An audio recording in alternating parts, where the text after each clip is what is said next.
Welcome back, everybody. Now aggro on the desk, this time with Anatoly, and we're moving over towards the Xbox side. But staying across the pond in Europe today, we've got EP up against Team Ricardo, the two teams that are trying to catch up to Team Rival and Dabo's Disciples. That's right. EP, the European powerhouse, is not looking like such without a set victory quite yet. Is that what that stands for? Yeah, actually. Unlucky. Unlucky. Up against Ricardo. That also has some European powerhouses names on their roster. Predators, Fly on the likes, Mr. Turtle in that support role. But like you mentioned, Aggro, they're still at the bottom. They need to start finding their wins today.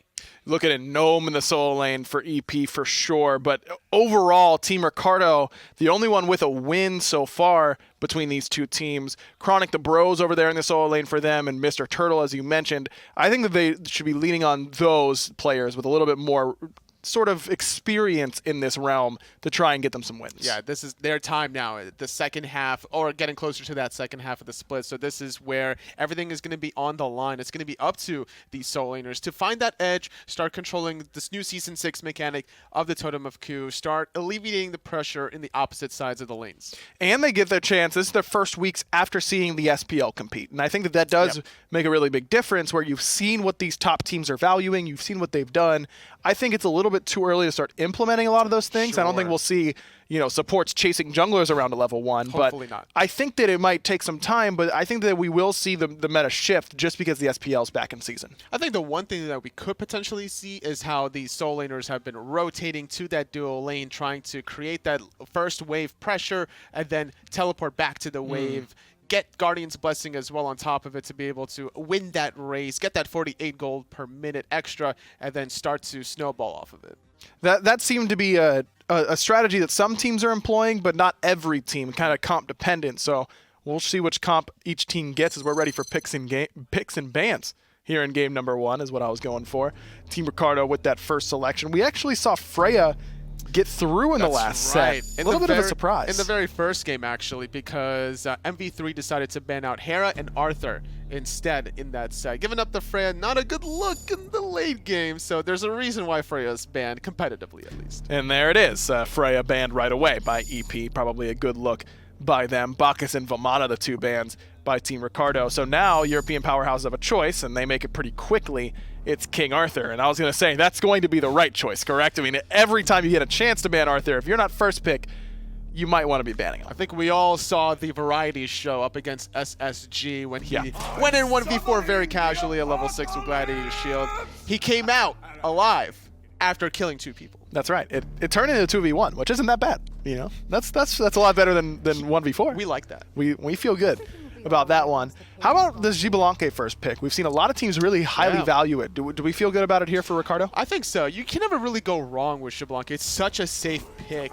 The question remains as do you want to deal with Darkest of Nights? No, if not, then just take it for yourself at that point. Create some strategies where you can either go all in, use that ultimate to your advantage, or force a disengage. If the enemy's being too aggressive and you're not prepared for it, use that as a defense mechanism.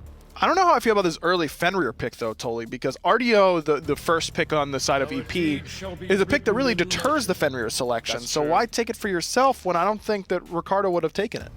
I mean, you could technically still run a Fenrir against an Artio if you can find a way to separate the laning phase against it. Like if you know it's Artio solo lane, stick the Fenrir support, or vice versa. If it's Artio support, put the Fenrir in the jungle or solo lane.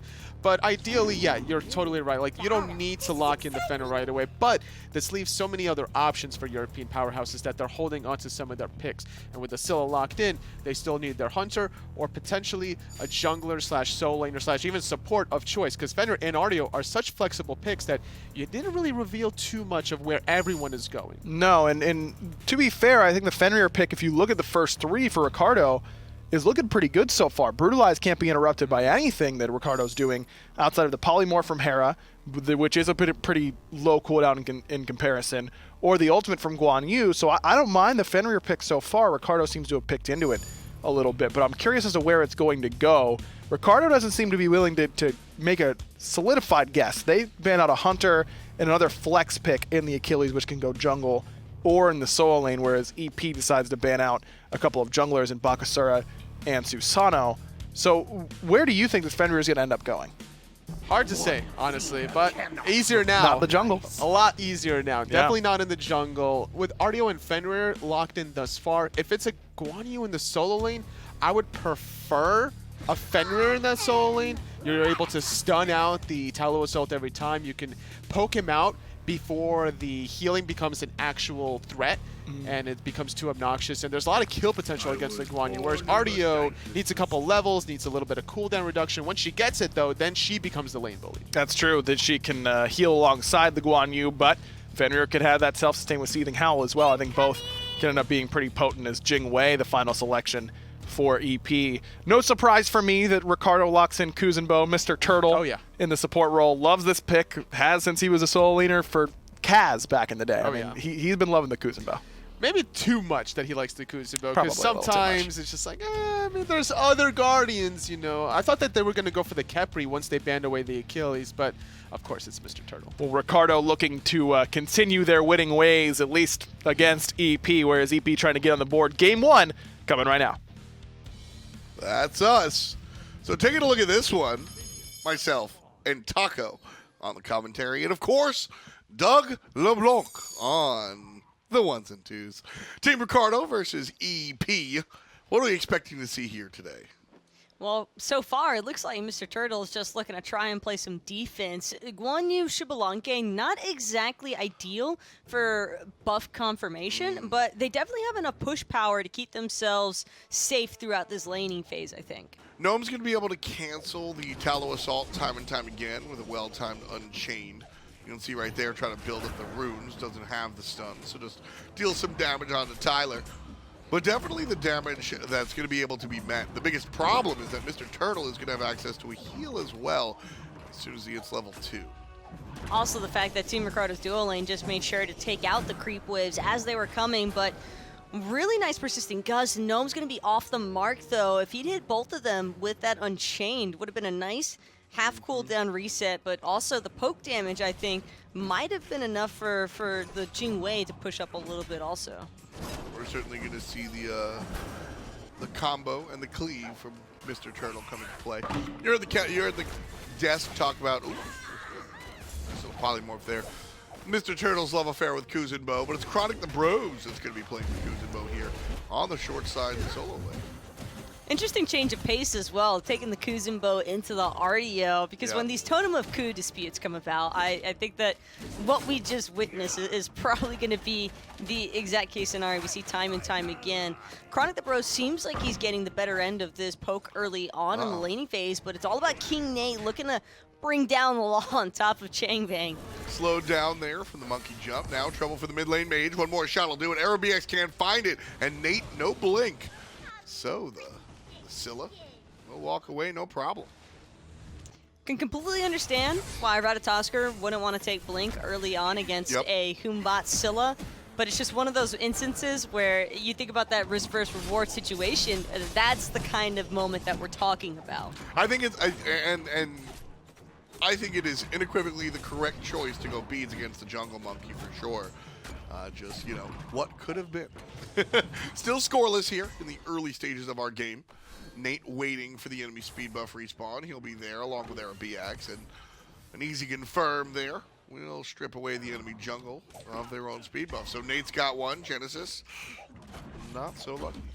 Crush over the wall attempt from ChangBang, but it was just too little too late. And NightwaIlker now, I don't even think that they'll be able to protect the European Powerhouse's own blue buff. 3 different members from Ricardo still staying grouped up. Eribiiax has actually forfeited a lot of his mid lane farm to go for these invades, and this is giving European Powerhouses a small window of opportunity to look for this red buff in exchange now. Yeah, the pressure has been pretty much here across the board. Hera, though, you mentioned giving up some of the farm.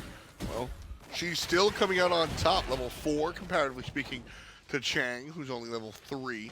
So nice little change there as far as our mid laners are concerned, despite the fact that she's so willing to move across the map.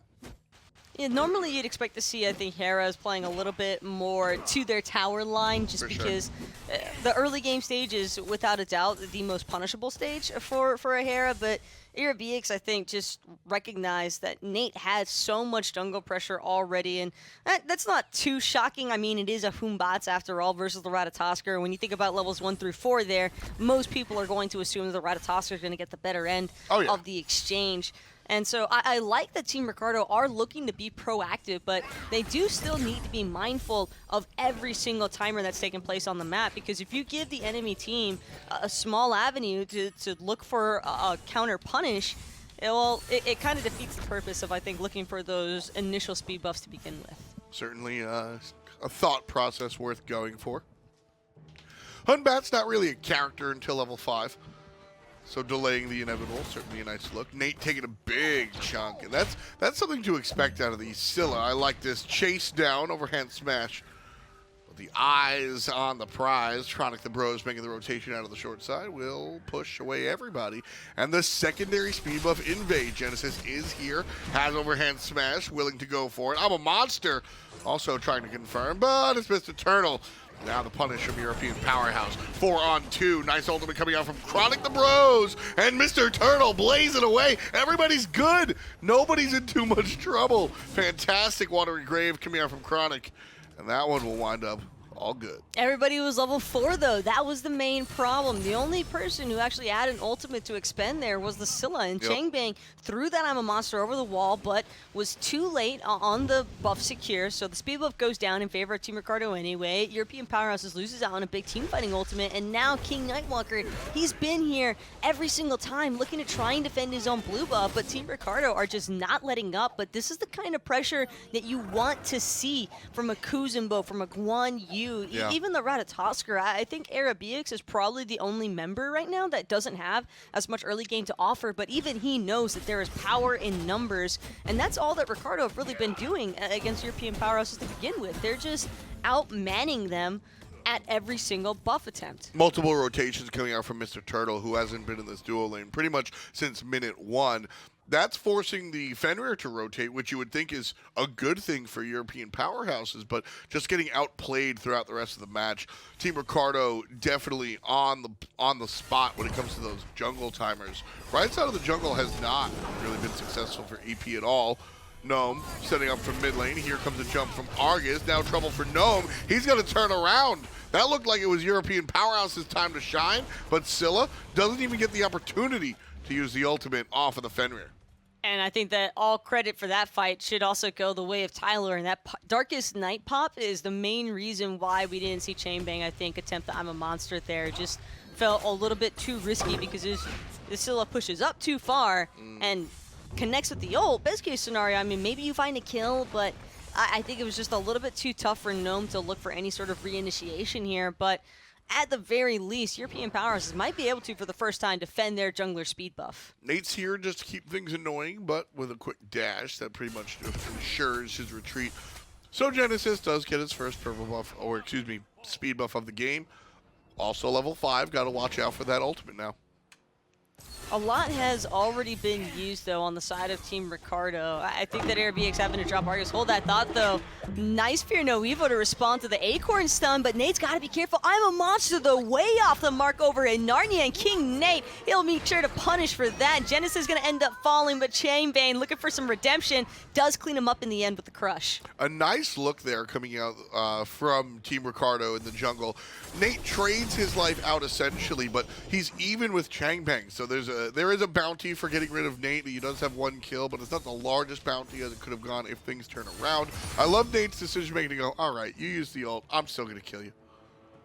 Every single time, though. I mean, that's actually the kind of punish that you want to see happen. Oh, yeah. And it goes both ways there, in my mind, because I think Nate is still looking for every single invade that's possible, just applying steady pressure onto this Batz, really trying to slow him down from hitting that mid to late game stride that we're so familiar with seeing on the Monkey after he hits level 5. And so it makes sense. Well, Mr. Turtle, though, probably wishing he had a little bit less friendliness going on in mid lane. Great cancellation, too, of the Brutalize by using that Guan Yu Cavalry Assault. I like exactly. I like the assault being used to cancel so that the follow-up wouldn't be able to be well followed. Brutalize going to follow you through it. Nice stun there. Mr. Turtle, one more time, survives. Eribiiax now manaless. Must return to the base. NightwaIlker, nice push from Chronic. And that'll even things up here in this HP fight. This is dangerous, though, for Nate. Gnome and ChangBang are still sticking around in the mid lane, but without any ward vision, this might be a successful attempt of a red or a speed buff steal. Again. Nate's going to get away with it, but he doesn't have that through the Cosmos, and Genesis is looking to give chase. I think he's still fine. I'm a Monster has yet to find the target. Scylla not on her game today. Nate, however, certainly looking good, feeling good. 1-1-0. A little deceptive there as he's had multiple invades in the speed buff. NightwaIlker could be the target. As through the Cosmos comes out on top. Bad CC flub there. Wanted to show one more time. And NightwaIlker going to be able to live. Nate gets punished. Small optimization miss there. And it winds up in one kill at the very least. Here's the follow-up. I think it's just going to be the one, but oof. Nate, a little too ahead of himself there. It just needed to wait it out a little bit longer until that watery grave was actually over. By DRing the Artio, it doesn't really do yourself a favor. Plus, you don't actually get to apply the knock-up stun. And now Eribiiax left by his lonesome, but doesn't really seem to mind. Takes out Gnome anyway, and now it's still sending Argus running after the Scylla. That first ability, that big old Argus fist bump, that can be a ton of damage. I think people underestimate it. Plus, you got the pulsing, and Argus is just doing Argus, so always got to be careful, specifically around this time of the Hera. You were correct. Early game Hera, I don't really care.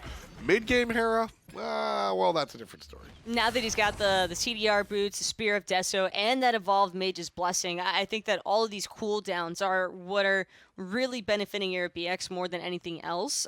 Gnome having just used that Ragnarok, or excuse me, not having just used the Ragnarok, but having just made an aggressive play into Nate and Mr. Turtle, I think that's where European powerhouses should have just been looking for the reset. It was a little bit too ambitious to try and collapse onto Eribiiax while he still had Argus available. Well, in any event, our kills are tied, but Team Ricardo has been in the enemy jungle the entirety of the game. Not going to stop now just because we're past 10 minutes. Speed buff looks like it was confirmed by Gnome. Just kidding. It's Nate one more time. I'm a Monster still misses off of the jungle ult. She gets the kill anyway. ChronicThe Bros takes care of Genesis. It's a 1-for-1. Both junglers sit down. Gnome, though, looking to follow up with some nice unchains, and ChronicThe Bros looking to slow everybody down. Polymorph going to be off the mark. Argus still taking up these tower shots for a little bit longer, but it's Mr. Turtle that Team Ricardo need to pay attention to now. Turn and burn possibility is there. Great Polymorph going to delay for a little bit longer, but eventually NightwaIlker does end up finding the kill onto Mr. Turtle, and with 3 members from European Powerhouses surrounding Eribiiax, he could very well be next. Nah, I think help is going to come. Here's Chronic. One more hit for the Hunter. Weave, dodge, nice stun. And Sacuille will pick up the kill. The never-ending team fight as here comes Tylern. Might as well call him Atreyu.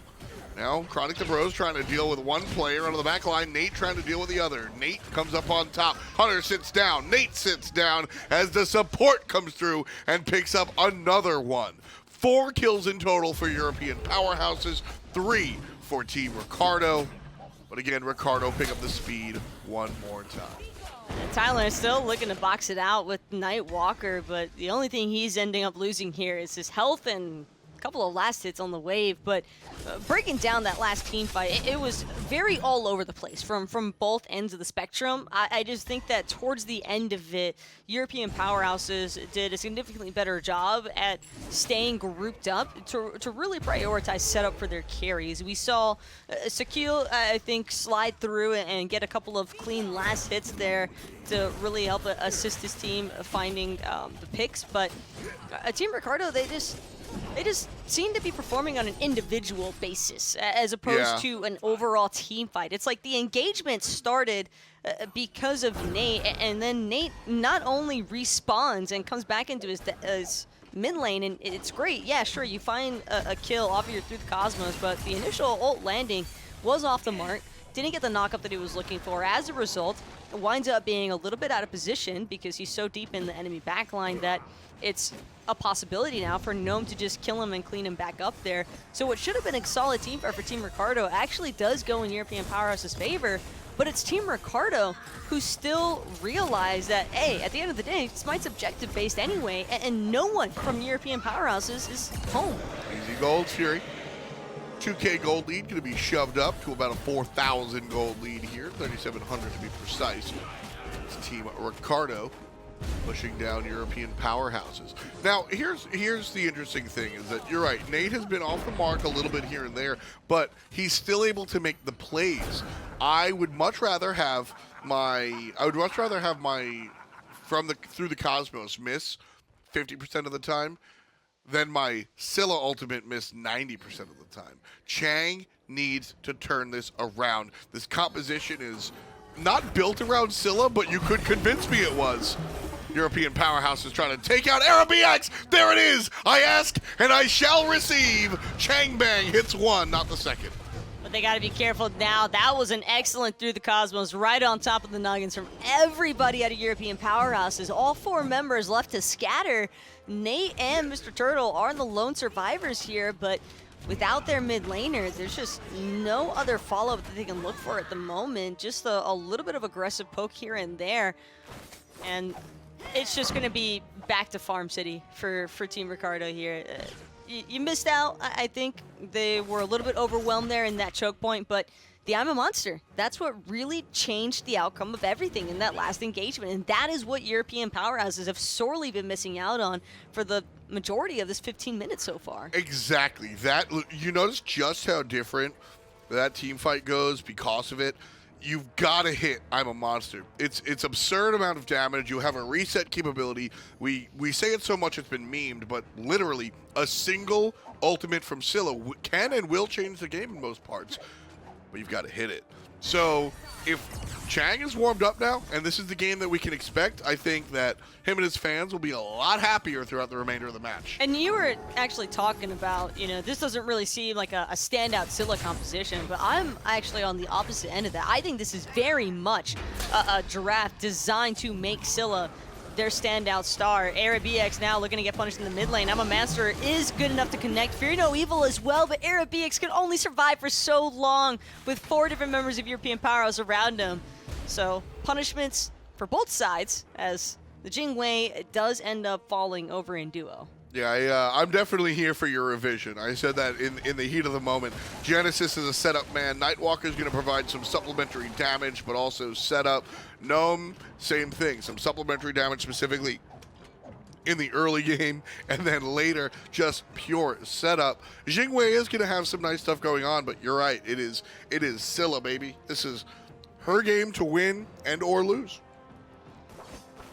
And I think normally most would probably be wondering, okay, who gets the better trade out here? We lose our Hunter, but they also lost their mid laner. Well, when I just look at the overall experience differences between these lanes, there's really not that much variety here. I think Eribiiax level 14, well, variety but plays in the Pro League. True.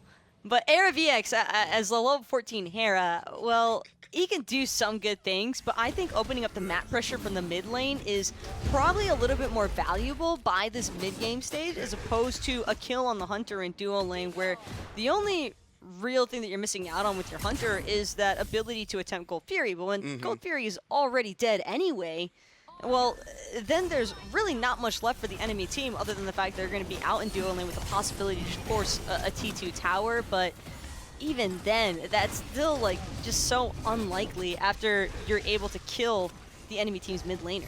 NightwaIlker's trying to annoy this, and good enough as Chang over the wall picks up one with a crush. Now looking for the ultimate, gets Eribiiax! And what a change it has been.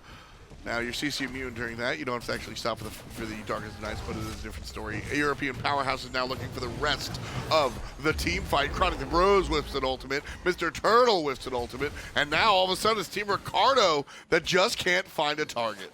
Sprints have been popped, but everybody just seems to have their own mindset for which direction they actually want to head. Good crush over the wall from ChangBang, still looking to contribute to this team fight, but it's going to be Mr. Turtle who takes an early spill. Now ChronicThe surrounded by 3, nowhere left for this Turtle to run. He'll be served up, no problem to the Jing. Meanwhile, left side, the split push coming out from the Xbalanque. Tier 2 tower for 2 players. I say worth it for the Fire Giant, that becomes a little bit problematic. Now, Nate won't have the ultimate available unless there's some serious delay here on the FG. Cut down to about 45% so far, and Genesis can't even contend. Now the full leash as Nate has done his job. And if Nate dies here, I'm fine.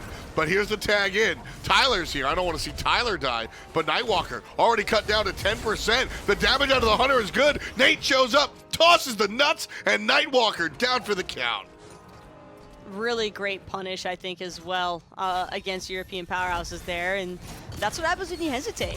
And I also think that was a great contest from Nate. Just showing presence can go a long way in these sort of instances. But now Eribiiax, he's still got Argus looking to try and play bodyguard for him because Genesis was interested in giving chase for a moment, although he will wind out pulling Eribiiax's Aegis, which I think is definitely an important enough cooldown for Genesis to just back off and take that win. Absolutely.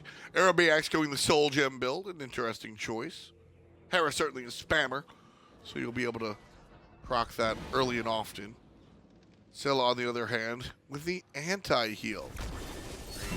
It's interesting. Your mid lane mage needs a Divine Ruin, but I'd rather see a Brawler's Beatstick on Genesis first. Scylla is not...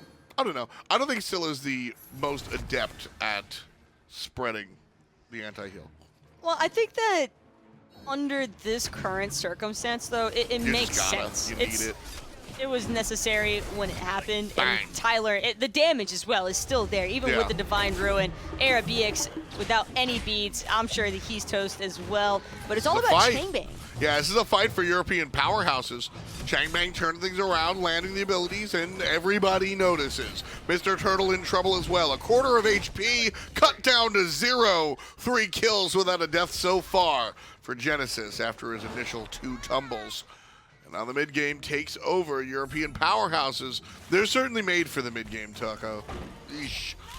That one's going to hurt. Will it cut down the Primal Fury attempt, though? The answer is yes. European powerhouses peel off. ChronicThe bros surrounded, and he'll go down. Another kill, this one for the support. 3-1 and 10, and this should open the Primal Fury up nice and easy. But it's those type of decisions, though, when I see players make them, I just want to ask them, what were you hoping to accomplish off of this? Yeah. You just finished wiping 3 different members from Team Ricardo, and your first thought on a Scylla is to use your escape ability to dash in against a full health, full mana Kuzenbo.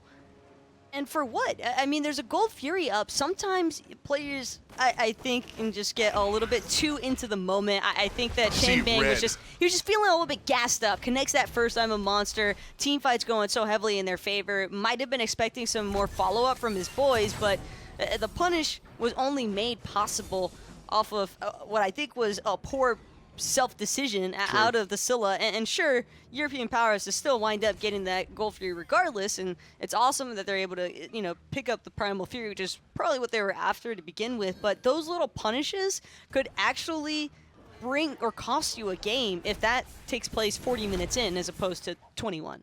So a little bit of foreshadowing, hopefully. Well, maybe hopefully not, depends on who you're rooting for. Team Ricardo, though, here, about 1,000, 1,500 gold up, certainly cut down by that Primal Fury. Here's the ultimate from Mr. Turtle. NightwaIlker in trouble, 50%, and Argus just beating and swinging. There's a little bit of help from ChronicThe, and his Turtle will take care of business. The last hit going for the solo laner. I'm a monster engaged, looking for Tyler. Finds it, not enough to kill. Nate on the back line, knocks up 1. Where's the damage? Eribiiax has it. Genesis falls down. Still a 5-on-3 as Ricardo pushes forward. And they apologize. Lo siento, says Team Ricardo, as they fall back and look for something else. The tier 1 tower in the sights of the Xbalanque. What's up with all these mid laners that are just playing frontline for their teams right now, man? This is just some on-ball positioning, to put it lightly. Hera's an interesting character. Well, it's certainly not reflected in the build. Hera does have that ability to play mid-team fight and sometimes even up front. Warlock Staff is largely not an item at the competitive level because it takes so long to get stacked up there. But if you build some health, that health shield, even without any health, can be really devastating. Argus is self-peel to the nth degree. There's a lot there. not for Scylla. Tier 2 tower on the right-hand side, gonna tumble thanks to Xbalanque knowing his role, and ChangBang falls down. Now Tylern does get beaten up, but Eribiiax here, no mana, trying to deal with the Hunter. Argus is doing what he can, but Mr. Turtle not paying attention to the mid lane, getting 2 kills up top. Now Eribiiax finally uses the Horn of Gondor, and Sacuille will fall down. Nate on the good side. But it's just one by one, these delayed responses keep trickling in because of how prolonged every single one of these engagements are. It just seems like both of these teams are leaving their carries susceptible to punishment, and that is what's happening on both sides consistently every single time. But at the end of the day, European powerhouses, they take down the T1 tower, they take down the T2 tower, and or excuse me, not European powerhouses, they lose their T1 and T2 tower. Team Ricardo, on the other hand, they're actually still profiting a decent bit off of all this craziness. And I do want to define it as craziness because I definitely think that whichever of these two teams realizes that they should try and protect their carries first, that'll probably be the team that we see emerging with a clean deicide wipe. Well, I mean, before I called Mr. Turtle Atreyu from the never-ending story. It's the never-ending team fight here. Everybody just continuing to fight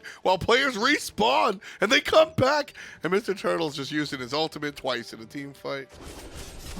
But I feel like that's a problem within itself. Sure. If somebody can die at the beginning of an engagement for poor positioning, and you know, that's fair, that happens. Yeah. But for them to be able to respawn and still rejoin the exact same fight that they just finished dying in, that's a little bit of a problem in my mind for the other team as well, because why are you sticking around for that long? Why aren't you looking for a reset? Why not just head to the Pyromancer and look to pull the next objective on the map? It just feels like at times both of these teams are just fighting so unnecessarily. Deathmatch. And it's just costing them both, but in the exact same way. So the only thing that ends up happening is a complete delay of the game for both sides. It's a 3 for 3, a 4 for 4. I feel you. You know, Chronic's looking here. Finds a little bit of an issue. ChangBang in trouble. Help from the jungler. Fear No Evil's good. No ultimates expended by Ricardo. However, they do get Fear No Evil, which is perhaps the most important one on the game. Outside of what I think. I think Scylla's I'm a Monster is definitely, but Fear No Evil is largely where the setup's going to come from. Team Ricardo probably can't attempt this enhanced fire giant though, unless they're confident that ChangBang is zoned away from the objective or that I'm a Monster has already been expanded. But even with the crush, I think that that's still threatening enough because Hera just doesn't have the same level of buff confirm, I don't think. Beads used by the Hunter, and the damage coming out as well. Nate gonna chase down Gnome here. Still an option. Still an option, still an option. Groups up, won't go for it. Goes for NightwaIlker, who's on top of the carry. There's the adjustment Taco is looking for, and it comes up clean. I think 10 minutes ago, Nate dives the backline looking for Gnome. Here, jumps onto the carry. 5-on-4 advantage for Team Ricardo, and they're looking for the fire giant. Out of the fire into the frying pan, and possibly though, if you're Team Ricardo, that pick might look like it's a convincing enhanced fire giant for free, but European powerhouses might have something to say about it. Just kidding. We'll just 4-man stand in front of the objective instead. Team Ricardo now looking for the punish. No! Nice damage as over the top comes ChangBang, but it's Eribiiax, baby! Double kill for the mid lane Hera. Now Sacuille stuck in a corner, and it's trips for Eribiiax. What a game he has had, and it can be shown in the stats. 6-6-3, number 2 for his team on DPS, and certainly looking strong here. That's a perfect example, though, of how restricting a Xbalanque ultimate can be. Yes. I think European powerhouses get psyched out when that Xbal ultimate comes down, because they don't have perfect vision over the health of the fire giant. They can't tell exactly which cooldowns have also been expended yet by Team Ricardo, whether or not Eribiiax is going to have some kind of contest for Crush or I'm a Monster. But Darkest Night is really, I guess, all that Team Ricardo needed at the end of the day there, because any ultimate that closes off your vision, the European powerhouses just did not want to take their chance of wiping and losing the enhanced fire giant at the same time. All towers standing here for Team Ricardo. European powerhouses not a structure in sight.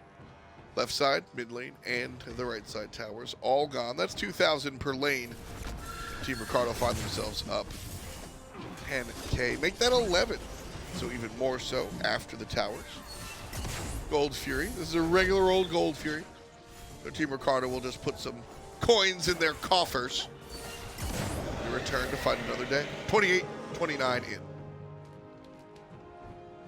But now, with a little bit more time to offer here, I think that Team Ricardo should definitely just aim to push up every single one of these lanes, be as threatening as possible, I think, off of this next Fire Giant Siege, because at least one or two of these Phoenixes is not outside the realm of possibility here, especially when you factor in that Team Ricardo has looked significantly better throughout the later stages of the team fights. And Absolutely. I think that the longer these engagements go, the more favorable they are for Team Ricardo as well, just because you have ChronicThe Bros on Kuzenbo, who's got, I think, the lowest cooldown to offer in the game for an ultimate right now.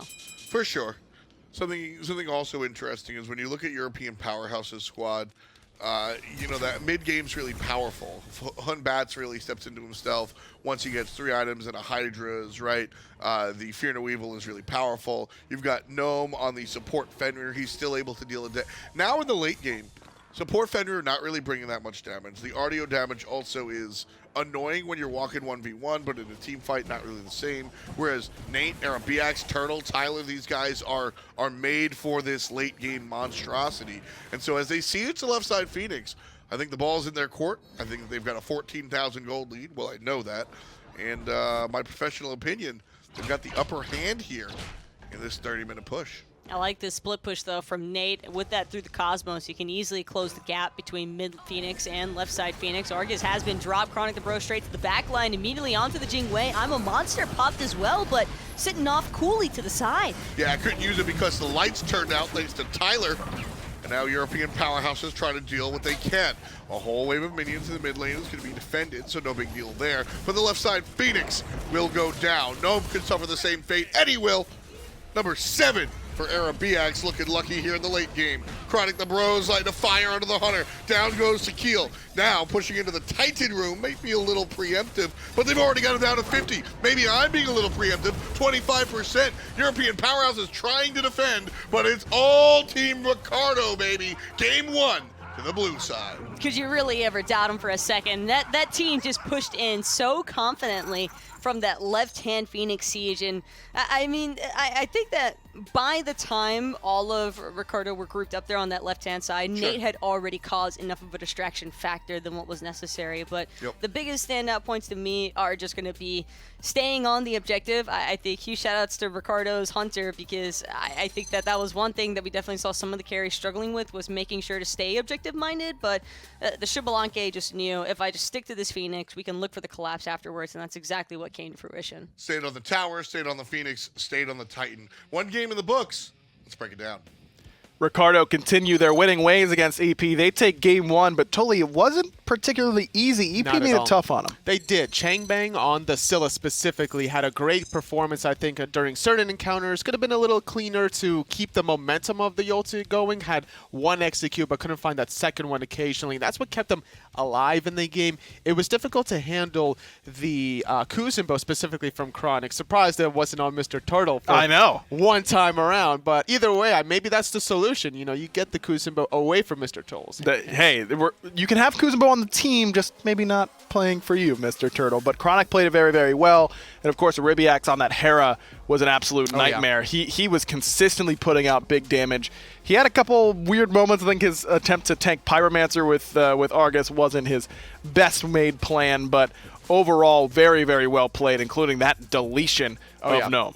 Gnome playing the Fenrir didn't have beats, so it was a very easy kill once he did get polymorphed, and just the perfect timing of dropping the Argus on the least expecting targets. It really allowed for him to find the kills, the rest of his teammates to play off of him and get that player advantage. Eribiiax on the Hera, and one of those picks that we've seen a lot of people really favor. Another pick that people really haven't cared too much about. Sometimes Hera kind of goes unpicked or banned for a while. Just seems to be really player preference, and Eribiiax certainly making it look like he prefers to dominate with that selection. 7 and 6 for the mid lane Hera and plenty of damage built in. That's right. You just got to hit the polymorph and then you're sitting pretty. But on the flip side, Chang going 6-3 on the Scylla. Great performance out of him. Picking it before secondary ban phase. Could see some big things out of him in game number 2. But what really shut down the European powerhouses a lot in game number 1 was this Ratatoskr Xbalanque combination. You know, through the cosmos, you're looking for the Ratatoskr in the sky, and then you pop out the lights with Darkest of Nights, and you can't really see where the squirrel is. How do you combat Xbalanque ult? Because it seems so impactful at a competitive level. It's shutting down your ability to see. A lot of times it clutters comms. What are you supposed to do during Okay, that so what you do is you go from pressing W to pressing S instead. Or you keep pressing W, you just turn your You camera just do a little around. quick 180, 180, yeah, okay. you just run away, basically. Seems You like a don't- pretty good ultimate. You It's- don't fight. It's a Xbalanque. global fear, right? It immediately makes you run away. That's kind of why Ricardo first picked it in that first game.